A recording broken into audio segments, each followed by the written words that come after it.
Morning friend, সকাল সকাল balcony দিয়ে শুরু করলাম ব্লগটা।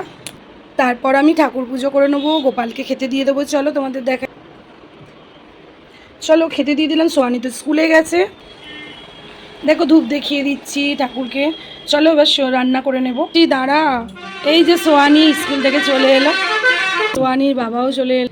সোয়ানির বাবা আমার নিচুর গাছ থেকে ফুল এনেছি, আজকে তো ঠাকুর ফুল পাবে। সোয়ানির বাবা নিচু থেকে আমার গাছ থেকে ফুল তুলে নিয়ে আসলো, তারপর আমি ঠাকুরকে দিতে পারলাম।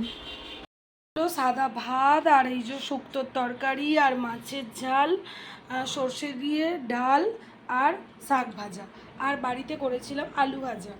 এই মেনুটাই আজকে আমাদেরকে খেতে হবে। ড্যান্সের ক্লাসে যাচ্ছি, চলো। দেখো কি সুন্দর অপূর্ব লাগছে। এইটা হলো নরঘাট ব্রিজ, এই দেখো আমরা যাচ্ছি। দেখো চলে এলাম ড্যান্সের ক্লাসে, আর ঠিক সন্ধেটা হয়ে আসছে।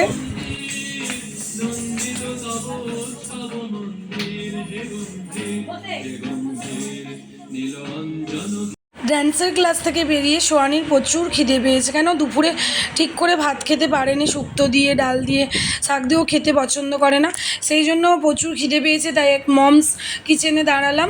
এখান থেকে দেখো এই হোটেলটা হাই রোডের ধারে, ওখানে সোয়ানিকে একটুখানি নুডলস কিনে দিলাম, কেননা এখানে বসে খাওয়ার মতন সময় নেই, কেন 9টা বেজে গেছে, আমাকে বাড়ি যেতে হবে, বাড়িতে কেউ নেই। বাড়িতে এসে সোয়ানি নুডলসটা খেয়ে বলছে, মা তোমার হাতেই আমার ভালো লাগে। বললাম খেয়ে নে, একদিন কি করবি, তুই তো করতে দিলি না। আর ব্লগটা ভালো লাগলে লাইক করো।